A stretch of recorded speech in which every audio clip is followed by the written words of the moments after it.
नमस्कार, मैं हूं विज्ञान प्रकाश। मुकाबला में आपका स्वागत है। मैं एक ऐसे इलाके में हूं जो आप जब जानते हैं कि बदले हुए भारत में, अर्बनाइज्ड इंडिया में बड़े खूबसूरत पार्क होते हैं जो रेजिडेंट वेलफेयर एसोसिएशंस होती हैं, आरडब्ल्यूए, वो उनको बनाकर सजाकर अपने तरीके से रखती हैं।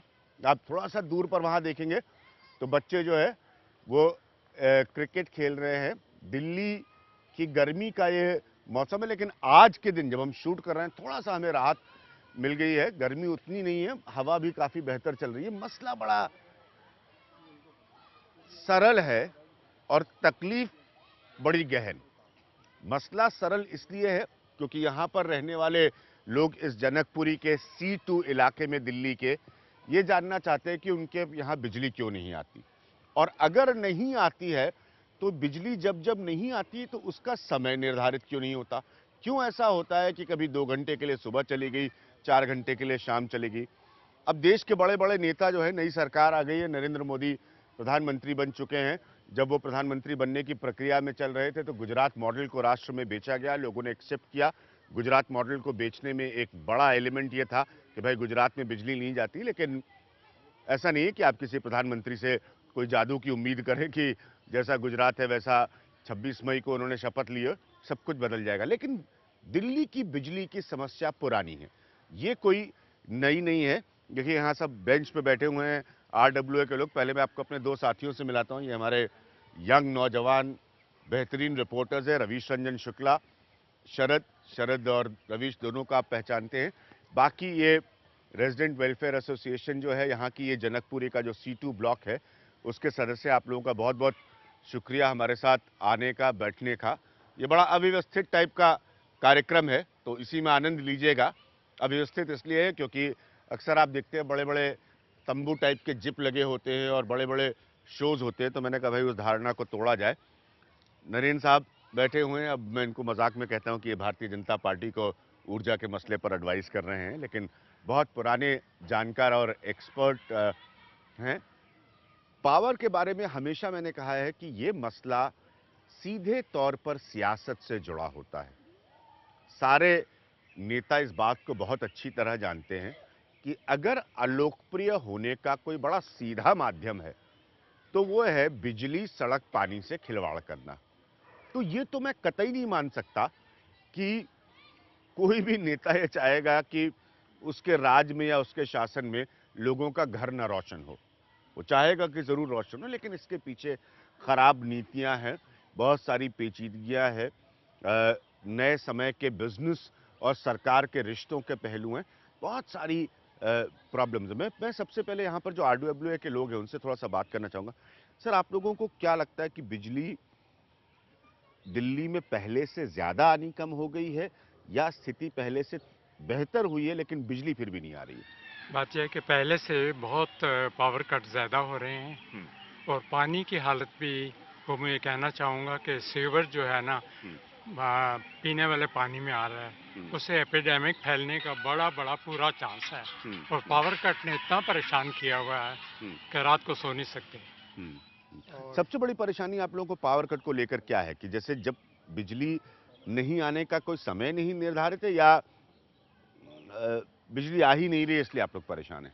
बात यह है कि समय निर्धारित नहीं है और बिजली आ नहीं रही, डबल मार रही है समझ लीजिए। इसी वजह से बहुत परेशानी है। छोटे छोटे बच्चे जो एल्डरली लोग हैं, बुजुर्ग हैं, उनको बहुत ही सफरिंग है और इस साल थोड़ी ज़्यादा है। गुजरात का हम जिक्र करे थे तो गुजरात के गांव से जो गमछा मिला था आप देख सकते हैं, उसको बड़ा ढूंढ कर आज मैंने वापस निकाला है। सर, मेन प्रॉब्लम आप लोगों को क्या लग रहा है कि पहले के समय से ज्यादा बिजली कटने लगी है यहाँ पर? नहीं, बिजली तो जो कट रही है सो तो किसी के हाथ में नहीं कि कब आए कब जाए। हाँ, सही बात है। लेकिन हमारा जो मेन जो ऑब्जेक्शन ये था कि जो अगर बिजली जा रही है, there must be somebody to tell us as to what, after how much time, after which time it will come back to us. In the recent past से दो हफ्ते पहले जब बिजली कट गई थी तो हमने इनसे पूछा भाई कब बिजली आएगी। बोले 1 घंटे बाद आ जाएगी। चलो मान लिया 1 घंटे बाद। हाँ सर, बड़ी बड़ी ये कहानी जो बता रहे हैं सर, ये बड़ी, हम लोग भी जब छोटे छोटे बच्चे थे, बिजली चली जाती थी तो माँ पिता कहते थे भाई जरा पता करके आओ मोहल्ले में कि किस किस के यहाँ आ रही है और किस किस के यहाँ नहीं आ रही है। दूसरी बात पता करके आओ कि आसपास में कोई ट्रांसफार्मर ठीक कर रहा है या नहीं, और वो बता दे कि बिजली आ रही है नहीं। यही बात है ना सर? नहीं नहीं, उसके अलावा पता क्या है, जब उनके हमने कंप्लेंट सेंटर पे जाके बात करने की कोशिश की, हाँ। तो वहाँ तो आदमी कोई नहीं मिला, और जब मोबाइल पे बात किया तो वहाँ उसने कुछ सुना नहीं है।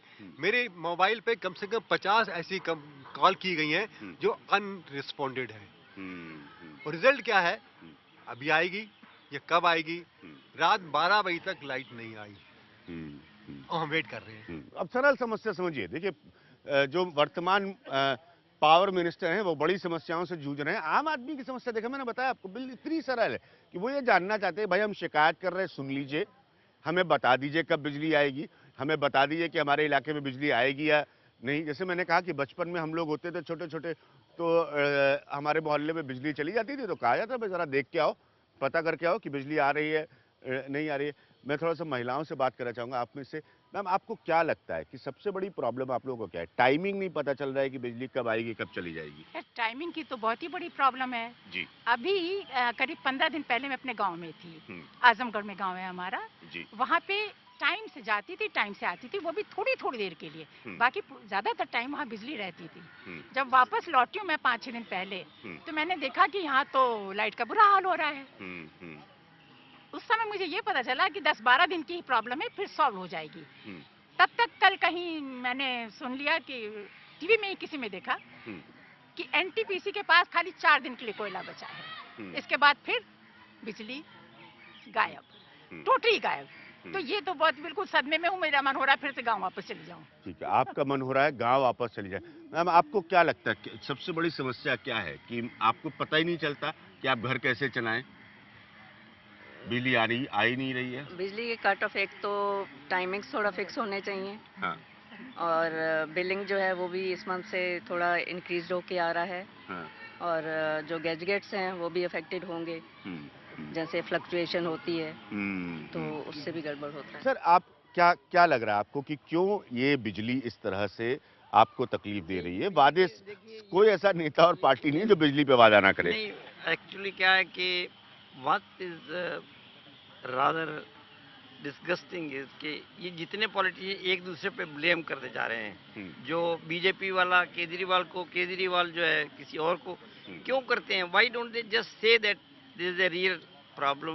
पार्क के अंदर सुबह से ये लाइटें जल रही थी, वेस्टेज हो रही है। हाँ। वैसे कहते हैं प्रोडक्शन नहीं है, पावर की कमी है, शॉर्टेज है। सड़कों में देखते हैं सुबह 8 बजे, 10 बजे, 12 बजे तक लाइटें जल रही अगर पूछे ना तो बोलेंगे साहब चेक कर रहे थे हम लाइट है कि नहीं है। हाँ। अब आप सुनिए जरा आम जनता की आवाज। जी मैम, आप कुछ कहना चाह रही हैं? उसके बाद हम आएंगे, हमारे विशेषज्ञ वहाँ बैठे हैं, उनसे बात करेंगे। मैं ये कहना चाह रही हूँ जी, जनकपुरी की ये जो कॉलोनी है इसमें लाइट दे रहे हैं। हमारे पास साथ में सीतापुरी है, वहाँ पे आम जो हमारे घर में काम करती हैं वो लेडीज रहती हैं। वो जब रात भर सोएंगे नहीं, उनको लाइट नहीं मिलेगी तो यहाँ कैसे आएंगी? जो जनकपुरी में यहाँ पर इस पार्क में बैठे सम्मानित लोगों ने बताया, 3 मूल बातें हैं। जैसा मैंने पहली बात आपको बताई, बिजली चली नहीं जाती तो इनको पता नहीं किससे पूछें जो इनको बता दे कि भाई 2 घंटे बाद आएगी या 2 मिनट बाद आएगी। पहली प्रॉब्लम। दूसरी प्रॉब्लम, इनका अपना जीवन जो है वो तमाम तरह के अप्लायंसेस पर निर्भर है, और ये बदलते हिंदुस्तान की कहानी, मेरे हिसाब से इसमें कुछ भी गलत नहीं है। तो गृहिणियों को, महिलाओं को ये नहीं समझ में आ रहा है कि अपना घर कैसे चलाए अगर बिजली जो है वही नहीं आ रही है, उनका मिक्सी नहीं काम कर रहा है, उनकी वॉशिंग मशीन नहीं काम कर रही है। तीसरी सबसे बड़ी बात यह है कि एक तरफ यहाँ पर दिल्ली में 50% दर कम करने की सियासत की थी अरविंद केजरीवाल ने। तीसरी सबसे बड़ी प्रॉब्लम यह है कि वो ये कह रही है कि कोई सुविधाएं नहीं बदलती हैं।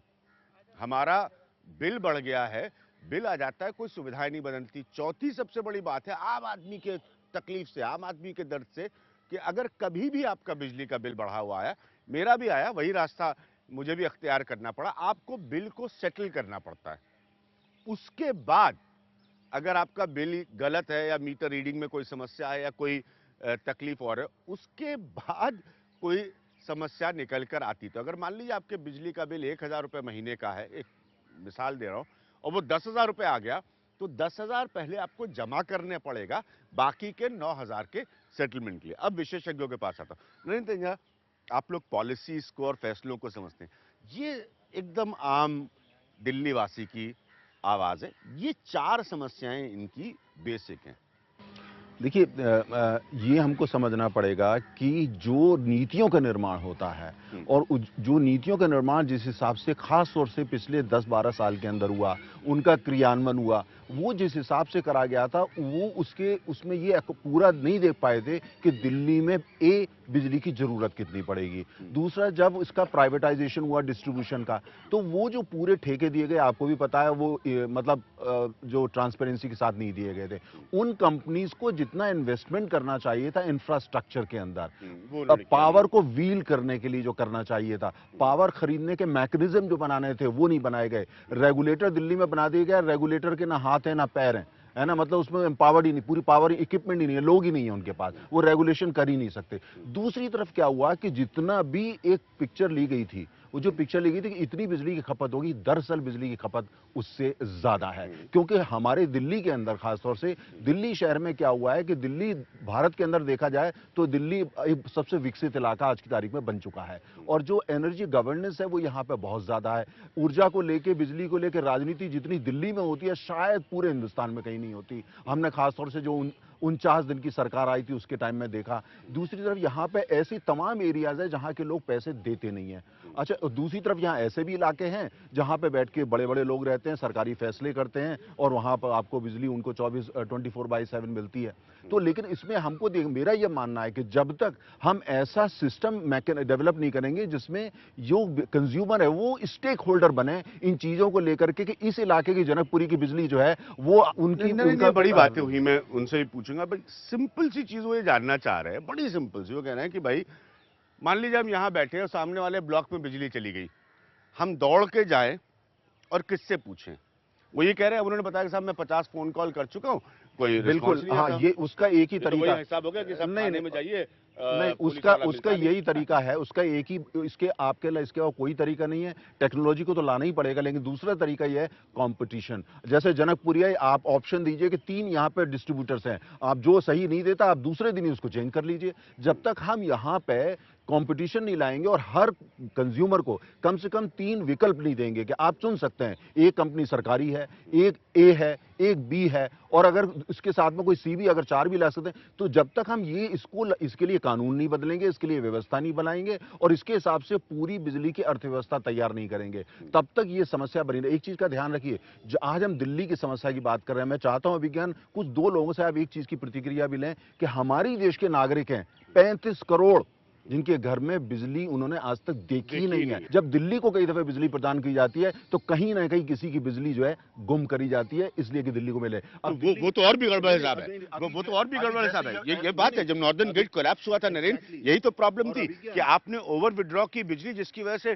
भाई ये सब बिजली की कीमत देना है। अभी क्या, अब जैसे आपका प्रोग्राम टीवी पे जाएगा, पूरा देश देखेगा, तो जो पॉलिसी मेकर्स हैं उन पर प्रेशर ये बनता है, भाई दिल्ली को बिजली दे दो, नहीं तो अभिज्ञान आ जाएंगे। अगर खुर्जा की बिजली चली जाएगी या अलीगढ़ की चली जाएगी तो अब मीडिया में नहीं जाएगा। तो लेकिन होता क्या, जैसे ही यहां प्रेशर बिल्डअप होता है, कहीं से भी बिजली ला करके दिल्ली को दी, और पिछले 5 दिनों में यही हो रहा है। दिल्ली में अगर पावर सिचुएशन थोड़ी इंप्रूव हुई है, बारिश भी हो गई, लेकिन इंप्रूव कहीं ना कहीं कई लोगों की बिजली ज्यादा कट रही है। मेरे साथ तिवारी साहब भी। सर, क्या बेसिकली ये लोग बड़ी सरल बातें जानना चाह रहे हैं कि इनकी बिजली चली जाए तो ये शिकायत करने कहां जाएं? डिस्कॉम्स ने अपने सेंटर्स बना रखे हैं और उस पे ये कंप्लेंट करें, कंप्लेंट डेस्क जो है, और वो उन्होंने बताया कि साहब 50-50 फोन वो कर देते हैं, लेकिन आपने बताया सर कि कोई रिस्पांस नहीं मिलता। तो फिर दूसरा तरीका है, उनके जो भी कंप्लेंट डेस्क है उसमें लिखित में दें, और अगर वो नहीं होता है तो फिर डीआरसी में करें, और तो कोई तोड़ है नहीं, क्योंकि इनकी जितनी रेगुलेशंस हैं इनका कंट्रोल डीआरसी के पास है। तो अगर ये लोग नहीं एक्ट करते हैं तो फिर डीआरसी करेगी। तो लिखित में आप शिकायत करिए। रवीश और शरद हमारे साथ हैं, ये दोनों हमारे चैनल के लिए लगातार अलग अलग तरीकों से, अलग अलग एस्पेक्ट से बिजली की समस्या को, मैं नरेंद्र के एक पॉइंट से इत्तेफाक रखता हूं, क्योंकि मैंने बहुत हिंदुस्तान का गांव और वो इलाका देखा है तमाम वर्षों की अपनी रिपोर्टिंग में, जहां सही बात है, एक बल्ब की भी आज कमी है और उनको अभी भी नहीं समझ में आता कि उनके गांव में बल्ब कैसे लगेगी। लेकिन साथ में ये आर्ग्यूमेंट किसी से नहीं छीना जा सकता कि जो सरकार या नीतियों के तय हुई कीमत पर बिजली पैसा दे के ले रहे हैं, उनको बिजली ना मिले। शरद, आप लोग जब घूमते हैं, हम तो एक पार्क में बैठे हैं खाली जनकपुरी के, मेन फीडबैक लोग क्या देते हैं? मेन फीडबैक जो लोगों का गुस्सा है वो सबसे ज्यादा है डिस्कॉम्स के लिए जो बिजली सप्लाई करती हैं। दिक्कत ये होती है कि उनकी तरफ से कोई सामने नहीं आता। मतलब पब्लिक की तो बात आप रहने ही दीजिए, जब हम भी बात करते हैं तो उनका एक ही जवाब होता है कि we don't want to get in controversy, हम किसी विवाद में नहीं फंसना चाहते। अब जब आप पब्लिक से डील कर रहे हैं तो अगर आप फेस नहीं करेंगे पब्लिक को, चाहे आप डायरेक्ट कर लीजिए या फिर आप मीडिया के थ्रू कर लीजिए, जब आप पब्लिक को फेस ही नहीं करेंगे तो कैसे आप जनता का भरोसा जीतेंगे। और दूसरी तरफ जब आप पब्लिक से दूर रहते हैं तो बहुत सी बातें और आपके बारे में चलने लग जाती हैं, जैसे कि भाई आप जो है रेट बढ़ा रहे हैं, आप मनमाने दाम वसूल रहे हैं, आपका जहां मन होता है वहां बिजली देते हैं, जहां मन नहीं होता वहां बिजली आप नहीं देते। तो सबसे बड़ी बात यह है कि जब तक कि जो बिजली आपको सप्लाई कर रही है वो जवाबदेही उसकी फिक्स नहीं होगी, तब तक आप कुछ भी कर लीजिए, माहौल लोगों का गुस्सा नहीं होता नहीं आता। रवीश, हाँ सर, मैं आऊंगा आपके पास। जी देखिए सर, हमको लगता है कि बीएसईएस का काम केवल ये बचा है कि शाम को जो है वो प्रेस नोट केवल भेजो जो है वो केवल मीडिया को, लेकिन बीएसईएस का ये होना चाहिए कि पब्लिक के साथ में जो है वो डायरेक्ट जो है वो डीलिंग होनी चाहिए और पब्लिक की प्रॉब्लम्स को सॉल्व करना चाहिए। लेकिन बीएसईएस शायद जो है वो अपने रोल को जो है वो निभा नहीं पाया। मैं आऊंगा एक छोटे से, सर आपके पास भी आऊंगा, जरूर आपसे बात करूंगा। आप ही लोगों से बात करने के लिए हम यहाँ पर आए हैं। वक्त हमारे लिए एक छोटे से ब्रेक का। जैसे मैंने पहले हिस्से में आपको बताने की कोशिश की कि जनता अपने पॉइंट ऑफ व्यू से क्या सोचती है, नरेंद्र तनेजा हो या और कोई एनर्जी एक्सपर्ट्स हो, उनका भी मानना सही है कि जो इंफ्रास्ट्रक्चर होता है बिजली को आप तक पहुंचाने के लिए, उस पर जो निवेश होना चाहिए वो नहीं हो पाया। लेकिन आम जनता को इन बातों से कोई मतलब नहीं है। आम जनता की यथास्थिति मैं आपको समझाता हूं। वो ये है कि आप किसी दुकान पर गए एक्स प्रोडक्ट को खरीदने के लिए, अगर आपकी जेब उसकी इजाजत देती है और उस प्रोडक्ट की आपको जरूरत है, आपने उसको खरीदा और उसके बाद उम्मीद की जाती है कि प्रोडक्ट बनाने वाले ने उसको अच्छा बनाया होगा ताकि आपकी जरूरत पूरी हो जाए। बिजली की यही स्थिति है। चूंकि जरूरत का आइटम है तो आप पैसे देकर उसको ले रहे हैं। अब इस स्थिति में ये बड़ा अजीब हो जाता है किसी आम नागरिक के लिए सोचना कि जिस चीज की हम कीमत अदा कर रहे हैं वो भी हमें हमारी सहूलियत पे ना मिले तो कैसा महसूस होगा। ये बड़ा मूल प्रश्न है। शरद और रवीश जिस बात को उठा रहे थे, मैं उसी प्रश्न पर आऊंगा कि ये फीडबैक जो है, ये अकाउंटेबिलिटी, जवाबदेही की तरफ ज्यादा है कि जो बिजली पहुंचाने की जिम्मेदारी रखते हैं उनकी जवाबदेही कहां तक है। उस पॉइंट पर आऊंगा एक छोटे से ब्रेक के बाद।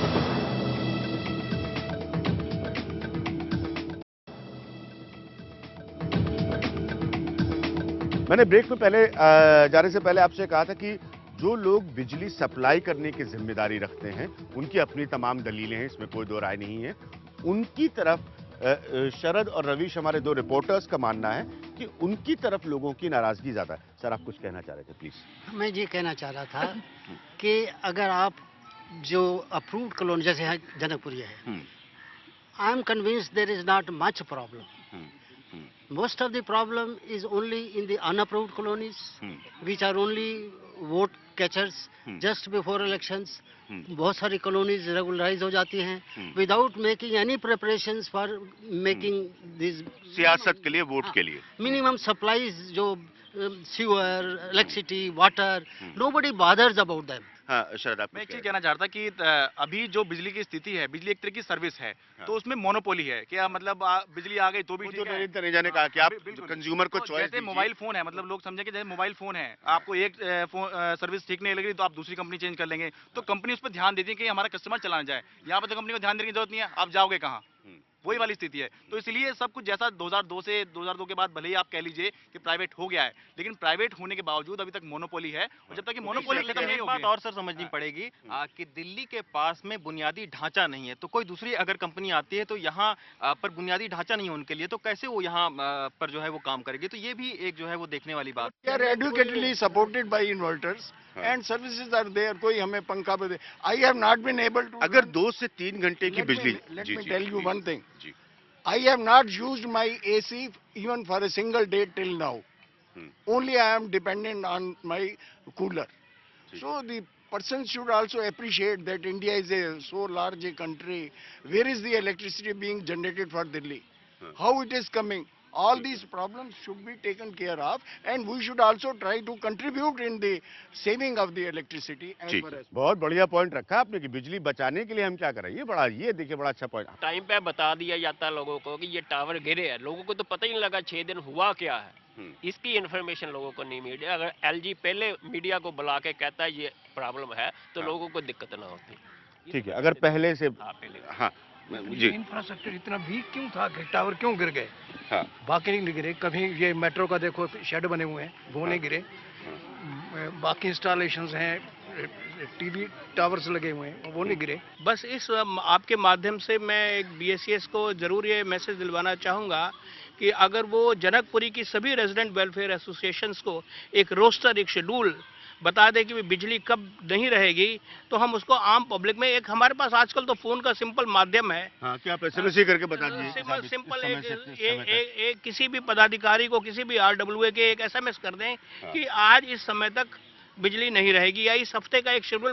पहले मुझे ध्यान है कि 1 वर्ष पहले ऐसा था, जब last year to last year ऐसा था, तो एक शेड्यूल आता था जो हम लोग आगे लोगों को बताते थे, लोगों को मालूम होता था। मैं एक मिनट नरेंद्र तनेजा से पॉइंट पूछना चाहूंगा।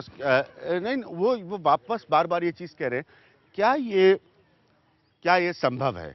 जैसे वो ये कह रहे हैं कि अगर उनको आंधी तूफान आ जाए तो अलग विपदा है, वो बिल्कुल अलग मसला है, कि उनको एक औसतन पता चल जाए कि इस समय बिजली नहीं आएगी। क्या ये संभव है? संभव है। इसमें तो बड़ी मास एसएमएस भेजा जा सकता है अगर कंपनी चाहे तो। हाँ। लेकिन सबसे बड़ी समस्या क्या है, जो दिल्ली में कंपनियां वितरण करती हैं उनकी दरअसल जो पूरी, अगर आप उनका रोल देखें, बड़ा लिमिटेड सा रोल है। वो बिजली को लेते हैं, बिल जनरेट करते हैं, रेवेन्यू कलेक्ट करते हैं, वो बिजली का निर्माण खुद नहीं करते हैं। वो जो बिजली का निर्माण है वो दूसरी जगह होता है। वो सरकारी कंपनियां हैं, उत्तर प्रदेश से बिजली लेते हैं, पंजाब से, हरियाणा से लेते हैं, अरुणाचल प्रदेश से लेते हैं, उनका अपना कोई निर्माण बिजली का नहीं है। तो एक तरीके से जिनको हम सोचते हैं कि इनकी जिम्मेदारी है, ये हमको बिजली प्रदान करते हैं, दरअसल उनके अंदर जो उनका पूरा रोल तो मात्र 30% है। 70% जो असली चीज है, बिजली का निर्माण करना, बिजली को व्हील करके दिल्ली लेकर के आना, वो यहाँ पे नहीं हुआ। दिल्ली उन गिने चुने राज्यों के अंदर रहेगा जो कि लगभग, आप ये सोचिए, 70% बिजली बाहर से आती है। बाकी राज्यों में इतनी निर्भरता नहीं है। उसका ये नतीजा है कि ये अगर बहुत अच्छा सिस्टम प्लेस में लेके भी आ जाए, उसके बावजूद भी उस तरह की सर्विस नहीं दे पाएंगे। क्योंकि अगर मान लिया क्या बिजली का निर्माण खुद न करें, कुछ प्रतिशत खुद न करें, नहीं, कम से कम इनको अपना सिक्योर करने के लिए 70% निर्माण अपना करना चाहिए। मैं अभी भी उसी सवाल का जवाब ढूंढना, फिर लूंगा एक छोटा सा ब्रेक। क्या इनको पहले से बताना मुमकिन है कि बिजली कब नहीं आएगी? डिस्कॉम वालों को खुद ही नहीं पता कि उनके पास बिजली है कि नहीं है। हाँ। पहला प्रश्न तो अभिज्ञान ये है, क्योंकि आज के दिन में ये दिल्ली में तीनों पार्टियां ये बिजली के ऊपर अपनी सियासत रोटियां सेक रही हैं। ये तिवारी जी की बात से, इस बात से मैं सहमत नहीं हूँ कि उनको नहीं पता कि बिजली कब आएगी और कब नहीं जाएगी। क्योंकि बिजली अगर जानी है तो उसके लिए उनका बताना, ये एक अंडर सेक्शन 142 और 149 के तहत कंज्यूमर को बताना जरूरी है। अगर ऐसा कंपनी नहीं करती तो पेनल्टी लगती है कंपनी के ऊपर। 2009 के अंदर सेम इसी तरीके से बीएसईएस के ऊपर 1,68,00,000 रुपए की पेनल्टी लगी थी। ऐसा है कि देखो, बड़े सीधी सी बात है, एक सेल्स कॉन्ट्रैक्ट होता है, उसमें बेली बेलर कंडीशन होती है। आपसे मैंने बिजली ली, मैंने आपको उसके पैसे दे दिए, तो आपका क्या हक बनता है कि अगले महीने में मैंने देरी करी तो आप काट देते हो, फलाना सेक्शन, ढिमकाना सेक्शन। मैं उसमें नहीं जा रहा हूँ डिटेलिंग में। एक सीधे साधे इंसान के लिए एज ए लीगल कंज्यूमर मैं आपको पैसे दे रहा हूँ, ठीक है। अब मैंने ये कुर्ती खरीदी, अब आप ये थोड़ी पूछोगे काज वाले से कि तूने काज वाले को पैसे दिए कि नहीं, तो ये जिम्मेवारी किसकी है? डिस्कॉम की है। आगे पीछे जिसको भी देना है वो दे, कम से कम हमको तो मत एक्सप्लॉइट करो। हम उसका पैसा दे रहे हैं, हमें नहीं एक्सप्लॉइट करें। हाँ सर। हाँ जी सर, ऐसे है कि हम हर एक जगह शिकायत तो करते हैं, सब जगह कि बिजली नहीं है, लेकिन कहीं ना कहीं हम खुद भी दोषी हैं इसके लिए। बहुत अच्छा पॉइंट है। हम दोषी क्यों हैं कि जब अच्छी कॉलोनियां बनी थी तो हर एक घर में कितनी प्लानिंग बनी थी कि ज़्यादा से ज़्यादा 7 या 8 लोग रहेंगे, लेकिन अब बिल्डर माफिया इतना हो चुका है। बिल्डर माफिया कैसे आया? उन्होंने एक घर में 50 फ्लोर बना दिए, 50 आदमी रह रहे हैं और उनके लिए 10 एसी चल रहे हैं, ठीक है। और रहते हैं लोग, जितने भी रहते हैं उनकी वो जो रिक्वायरमेंट पूरी नहीं हो रही। तो क्या करेगा? हम भी उसी के लिए उसी दायरे में आते हैं कि हम बढ़ावा तो देते हैं कि हमें ये भी चाहिए वो भी चाहिए, लेकिन दोषी पहले नंबर पे हम। बहुत अच्छा पॉइंट। ये दो बातें जो लोगों ने कही। इसने कहा ना, देखिए जनता की आवाज में जो ताकत होती है वो किसी मेरे जैसे मूर्ख या नेताओं की आवाज में नहीं हो सकती। बहुत अच्छा पॉइंट। एक उन्होंने सज्जन ने कहा कि भाई आप बिजली बचाने के लिए खुद क्या करते हैं? वाकई कुछ नहीं करते, हम बहुत कम कुछ करते हैं। विज्ञापन बड़े अच्छे अच्छे आती हैं, एडवर्टाइजिंग, कि बिजली आप कैसे बचाइए। हम कोशिश करते हैं बताने के लिए कि भाई स्विच ऑफ कर दीजिए, क्योंकि अल्टीमेटली जैसे नरेंद्र तनेजा समझा रहे हैं, ये सब कुछ बहुत बड़े बड़े मसलों से जुड़ा हुआ। उन्होंने बहुत अच्छी बात कही कि जिस जगह की संभवतः सोच थी एक परिवार के रहने की, अगर वहां पर 5 परिवार पिछले 15 सालों से रह रहे हैं, जो बात नरेंद्र तनेजा जैसे लोग बहुत बार मुझसे कह चुके हैं, पिछले कई सालों में मैं बिजली का मुद्दा उठा रहा हूं कि कंज्यूमर का जो कंजम्पशन है, उपभोक्ता की जो जरूरत है, वो कितनी बढ़ी है। अगले हिस्से में वक्त कम होगा, लेकिन एक सवाल मैं जरूर पूछूंगा। बिजली को लेकर सियासत हमेशा से होती है, हमेशा से होती रहेगी मेरे हिसाब से। क्या आम जनता के लिए बिजली सियासत का मुद्दा है? ये प्रश्न मैं पूछूंगा एक छोटे से ब्रेक के बाद।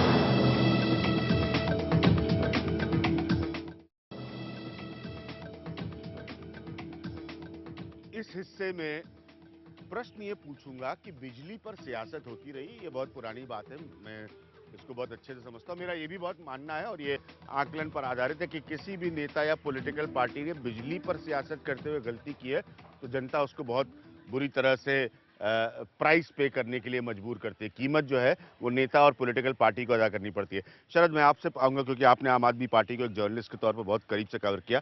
ये सारा बिजली पर सियासत का खेल मूलतः अरविंद केजरीवाल ने कहीं पेड़ पे चढ़ जाते थे, खंबे पे चढ़ जाते थे, ये सब किया। हाँ, कनेक्शन जोड़े, वो जब वो पता नहीं वो जनता से कनेक्शन जोड़ रहे थे।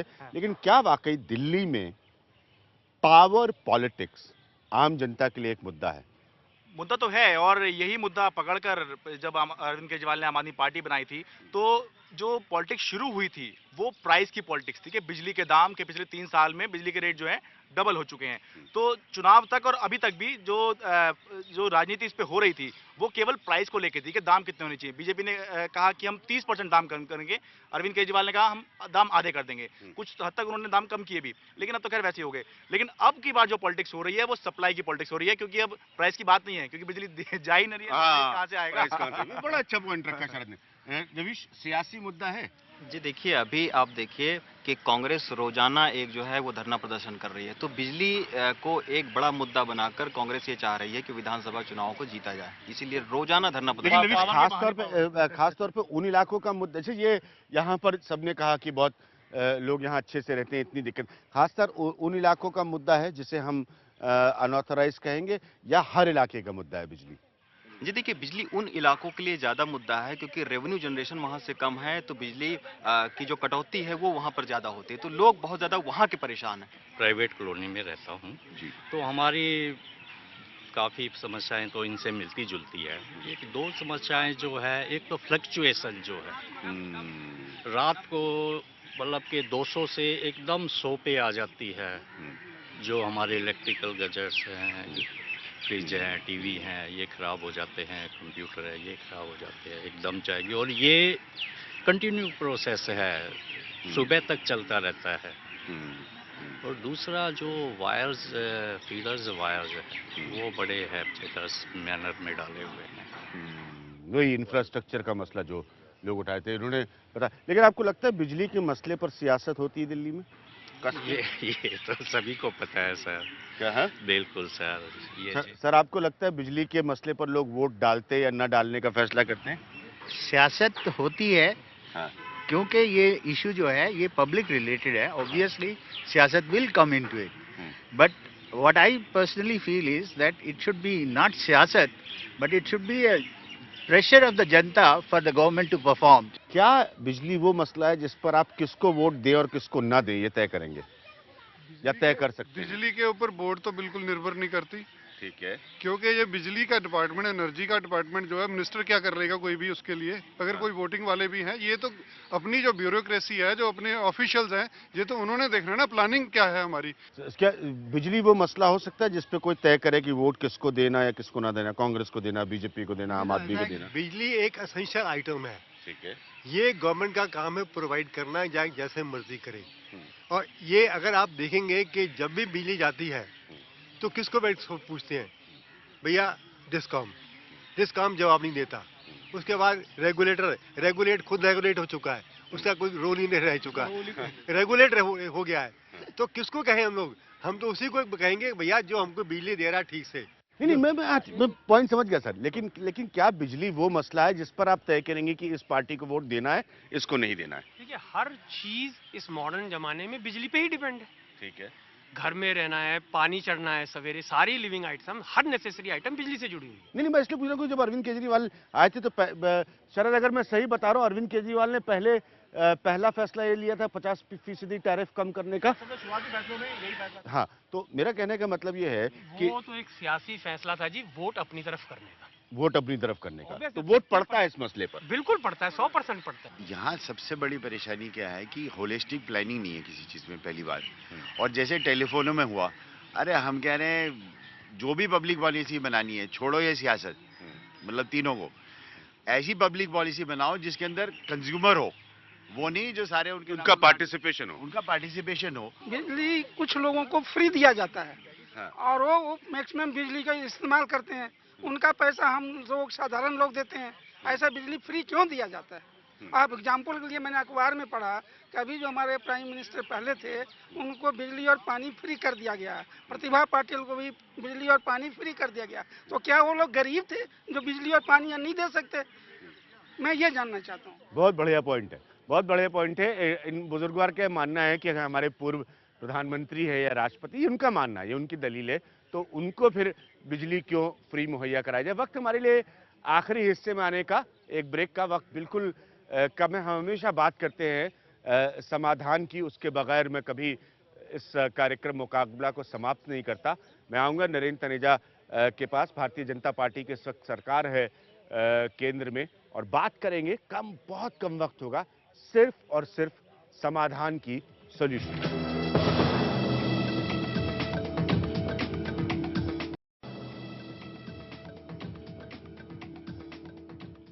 मैंने इस कार्यक्रम की शुरुआत की थी यहाँ पर आप लोगों से बात करके, एक घर चलाने वाली महिला की, गृहिणी की समस्या, आप लोगों की समस्या समझने की कोशिश की। बड़े बेसिक और बड़े बुनियादी मुद्दे होते हैं, अंत में आए समाधान ढूंढने के लिए। बात हुई इंफ्रास्ट्रक्चर की, डिस्कॉम की भूमिका की, रेगुलेटर क्या कर रहा है, लंबी सोच क्यों नहीं है, समाज बदला है, अर्बनाइजेशन, शहरीकरण का प्रभाव है। बहुत जल्दी से नरेंद्र समाधान। देखिए, पहला मैं ये पॉइंट आउट करना चाहूँगा, जो डिस्कॉम्स को लेकर के और पब्लिक कंज्यूमर के बीच में जो ट्रस्ट डेफिसिट आ गया है, कुछ हद तक सिनिसिज्म जो आ गया है, और दूसरी तरफ जो भी हम विकल्प ढूंढेंगे उसमें प्राइवेट सेक्टर का रोल दरअसल बढ़ेगा। लेकिन प्राइवेट सेक्टर को लेकर के आम आदमी पार्टी ने खास तौर से उसकी पहल करी, और आम जनता के बीच में जो ट्रस्ट डेफिसिट आया, ये आ गया है, ये चोर हैं, इन पर भरोसा नहीं कर सकते, ओवर बिलिंग करते हैं, तो ये चुनौती बढ़ गई है। अब ये चुनौती सरकार तो देखिए पूरी तरीके से सेक्टर उसको चला नहीं सकती, और दूसरी तरफ ये है कि इसमें जो पॉलिटिक्स होनी है उसको भी नहीं रोका जा सकता, होगी, है ना, आने वाले समय के अंदर, जो मुझे लग रहा है। और मुझे लगता है कि जो भी अब नीतियां बनाएगी, खासतौर से भारतीय जनता पार्टी की सरकार, नरेंद्र मोदी जी का जो गुजरात का एक अनुभव है या मॉडल है, वो कंज्यूमर लेड होगा, और उसमें कॉम्पिटिशन जो है उसको आगे लाना पड़ेगा। और तीसरा पूरा जोर इस बात पर होगा कि दिल्ली किस तरीके से बिजली के निर्माण में जो है सेल्फ डिपेंडेंट बन सके, चाहे वो दूसरे पर नहीं, चाहे वो कारखाने बिजली के दिल्ली में। और दूसरा जो अंत में मैं ये बात कहना चाहूंगा कि लोगों की भागीदारी के साथ सोलर एनर्जी जो है, यही एक पुख्ता रास्ता है, और इसी को हमको अपनाना पड़ेगा। सर बस बहुत कम वक्त है जी, आप कुछ कहना चाहते थे? जैसे कि सर बता रहे थे कि 3500 मेगावाट बिजली की जनरेशन सोलर से हो सकती है, ये एक बहुत बढ़िया समाधान है। छोटे छोटे सोलर पैनल्स आते हैं जो कि घरों में लगाए जा सकते हैं। जी। दूसरा, LED drivers, LED based lighting systems आ गए हैं, जो कि 40 वाट की ट्यूब बड़ी वाली यूज करते थे, वो 12 वाट में उतनी रोशनी मिल सकती है। हमारे जो पंखे हैं वो आज की डेट में, अगर पुराने जो पंखे चले आ रहे हैं उससे 1/4 लाइट पे कर सकते हैं। एयर कंडीशनर जो 15 साल पुराने, अगर उन्हें रिप्लेस किया जाए तो नए एसी जो हैं उनकी पावर कंजम्पशन बहुत कम है।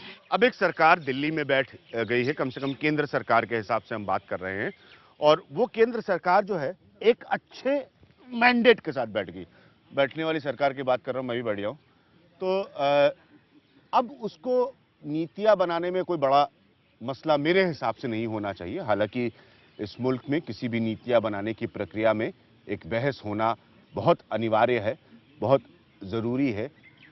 पॉइंट आखिर में मेरा सिर्फ इतना है कि इस जून के समय से अगर हम कैलकुलेट करें अगले साल जून का ये समय और फिर सोचें कि जो जो मुद्दे बिजली को लेकर इस बार उठे थे, बिजली जैसे मैं नरेंद्र का जिक्र करता हूं बार बार क्योंकि ये लोग पुराने लोग हैं हमसे जो बहस करते रहे इस मसले पर, ये कोई एक साल में पूरी तरह से इनके समाधान नहीं मिल सकते, लेकिन अगले एक साल में क्या बदलेगा इसका आकलन करने की स्थिति में हम जरूर होने चाहिए। मेरा सिर्फ इतना आखिर में आपसे वादा है कि मैं लगातार इस मसले को उठाता रहा हूं, जब जब जरूरत पड़ेगी, जितनी जरूरत पड़ेगी, मैं इस मसले पर बहस कराता रहूंगा। फिलहाल जनकपुरी के इस पार्क से मैं विज्ञान प्रकाश इस कार्यक्रम मुकाबला के लिए नमस्कार।